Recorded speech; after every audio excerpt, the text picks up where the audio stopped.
नमस्कार विद्यार्थी मित्रों, कक्षा 11 के इस YouTube चैनल में आप सभी का हार्दिक स्वागत है। कक्षा 11 BA वाणिज्य व्यवस्था और संचालन के अंतर्गत आज हम लेसन नंबर 11 धंधे का सामाजिक दायित्व है, जिसके विकल्प और एक वाक्य में प्रश्नों के उत्तर हम पढ़ेंगे। इससे पहले मैंने आपको लेसन नंबर 9 और 10 दोनों के विकल्प और एक वाक्य वाले प्रश्नोत्तर भेज दिए गए हैं। आप अच्छे से उनकी तैयारी करते रहना। तो आज हम 11वें पाठ का जो क्वेश्चन नंबर 1 है, विकल्प पसंद करके उसका उत्तर लिखिए, उसके बारे में आपको बता रहा हूँ। तो पहला प्रश्न है, कंपनी कानून 2013 की व्यवस्था के अनुसार निम्न में से कंपनी के लिए सामाजिक दायित्व निभाना कानून द्वारा अनिवार्य है। किसके लिए अनिवार्य है? तो ऑप्शन है डी, जिस कंपनी का वार्षिक टर्नओवर 1000 करोड़ रुपए हो उसके लिए सामाजिक दायित्व निभाना कानून के द्वारा अनिवार्य है। ये 2013 के अंदर कंपनी कानून नियम बना था। क्वेश्चन नंबर 2, कंपनी कानून 2013 की व्यवस्था के अनुसार कंपनी को सामाजिक दायित्व के रूप में खर्च करना अनिवार्य है। कितना खर्च करना अनिवार्य है? औसत वार्षिक लाभ का कम से कम 2%। प्रश्न नंबर 3, कंपनी में बाह्य हित समूह में समावेश होने वाला हित समूह पसंद कीजिए। तो वो है ग्राहक। क्वेश्चन नंबर 4, धंधे का सामाजिक दायित्व का मतलब क्या है? धंधे का सामाजिक दायित्व का मतलब है धंधे का समाज के प्रति उत्तरदायित्व।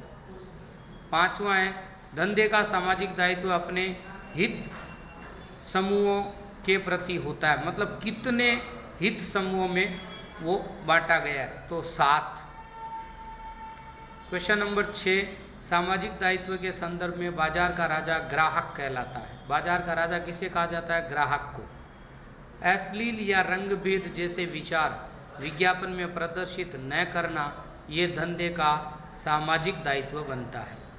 8वां, धंधे की आचार संहिता का अमल स्वैच्छिक रूप से अमल करना होता है, यानी कोई जोर जबरदस्ती नहीं है। 9वां, मनुष्यों के नैतिक व्यवहारों का अर्थघटन करने वाला शास्त्र मतलब नीति शास्त्र, जिसमें मनुष्य के नैतिक व्यवहारों का अर्थघटन किया जाता है।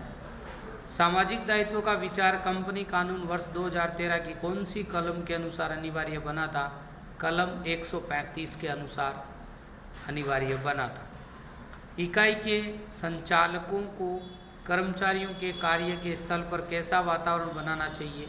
परिवर्तनशील वातावरण बनाना चाहिए। अंतर्राष्ट्रीय संगठन किसका विस्तृत रूप है? UNO का।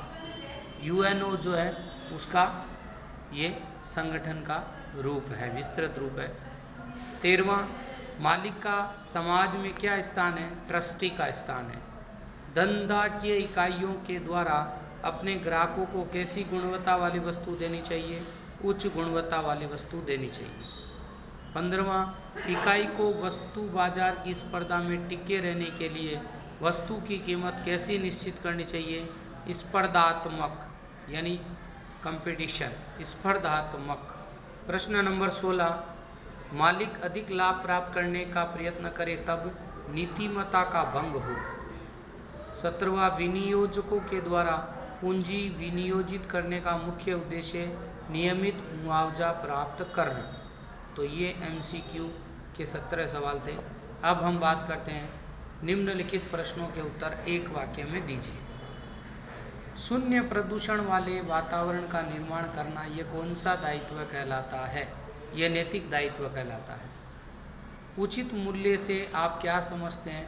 उचित मूल्य का मतलब होता है मूल्य का निर्धारण ऐसा करना चाहिए कि ग्राहकों को योग्य संतुष्टि मिले और उत्पादक को योग्य प्रतिफल मिले। ग्राहकों को योग्य संतुष्टि मिले और उत्पादक को योग्य प्रतिफल मिले।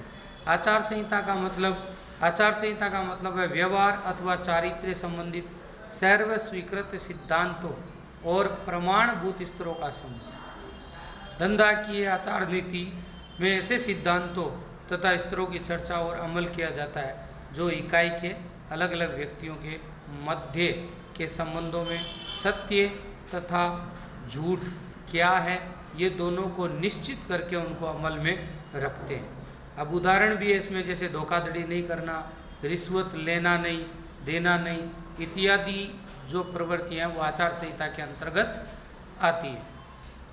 क्वेश्चन नंबर जो 4 है पर्यावरण का रक्षण करना ये कौन सा दायित्व है? पर्यावरण का रक्षण करना ये समाज के प्रति धंधे का दायित्व है। क्वेश्चन नंबर 5 कर्मचारियों के प्रति सामाजिक सुरक्षा किसे कहते हैं? कर्मचारियों को प्रोप्राइटर फंड, ग्रेजुएटी, पेंशन, अस्वस्थ का अवकाश और बीमा इत्यादि की सुविधा को कर्मचारियों के लिए सामाजिक सुरक्षा की सुविधा मानी जाती है। हित समूह का मतलब है धंधे का उद्भव एवं विकास के समाज के जिस वर्ग द्वारा निश्चित हेतु ध्यान में रखते हुए योगदान दिया हो उस वर्ग को हित समूह द्वारा जाना जाता है। सामाजिक जिम्मेदारी का मतलब है धंधा की इकाई के साथ संबंध रखने वाले ग्राहकों, लेनदारों, देनदारों, विनियोजकों, कर्मचारियों, समाज, राष्ट्र इत्यादि समस्त पक्षकारों को योग्य न्याय देने का ख्याल यानी सामाजिक जिम्मेदारी। धंधा की इकाई को सार्वजनिक स्वास्थ्य के लिए क्या करना चाहिए? सार्वजनिक स्वास्थ्य के लिए अस्पताल खुलवाना चाहिए, मुफ्त एवं राहत दर से दवा का वितरण करना चाहिए, स्वास्थ्य निरीक्षण केंद्र का अच्छे स्वास्थ्य संबंधी जानकारी पोस्टरों एवं टीवी के माध्यमों से प्रदान करना, ये सब सार्वजनिक स्वास्थ्य के लिए आवश्यक है। धंधा की नीतिमत्ता का मतलब क्या है? धंधा की नीतिमत्ता का मतलब है धंधा की इकाई में इस प्रकार के नैतिक मूल्यों का उपयोग करना कि जिससे इकाई की प्रतिष्ठा में वृद्धि हो तथा संबंधों का विकास हो।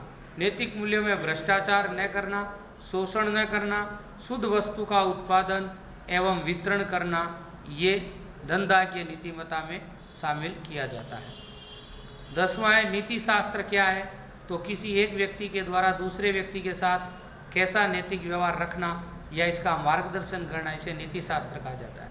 कर्मचारियों के मन में असंतोष कब उत्पन्न होता है? कर्मचारियों के मन में असंतोष कार्य के बदले में योग्य परिमाण में प्रतिफल या वेतन न मिले तो उनके मन में असंतोष उत्पन्न होता है। कर्मचारियों के कार्य के दौरान कौन सी सुविधा दी जाती है? उनके दौरान हवा प्रकाश की, स्वच्छता की, स्नानागृह की, शौचालय की, कैंटीन की और आराम गृह की सुविधा इत्यादि सुविधाएं कर्मचारियों को दी जाती है। कर्मचारियों श्रमिक संगठन की रचना किस लिए करते हैं? कर्मचारी श्रमिक संगठन की रचना के लिए संचालकों के समक्ष प्रस्तुत कर सके कोई भी प्रश्न, इसके लिए श्रमिक संगठन की रचना की जाती है। कानून किस लिए होते हैं? धंधे के विकास को गति मिले, समाज को उनके अच्छे परिणाम मिले तथा उनके दुष्परिणाम समाज को भोगना न पड़े, इसलिए कानून जरूरी होते हैं। आचार संहिता का उल्लंघन कब होता है? जब धंधार्थी तेजी से तथा अधिक लाभ कमाना चाहता है, तब आचार संहिता का उल्लंघन होता है। और 16वां, धंधा तथा समाज दोनों एक दूसरे के अभिन्न अंग है। किस तरह?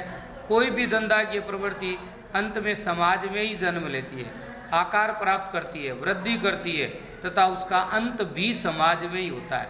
धंधा की प्रवृत्ति को समाज से अलग करके नहीं देखा जा सकता। धंधा तथा समाज दोनों एक दूसरे के अभिन्न अंग इसलिए माने जाते हैं। तो आज के इस वीडियो में इतना ही। अगले वीडियो में आपसे फिर मुलाकात होगी। तब तक के लिए जय हिंद, जय भारत, वंदे मातरम।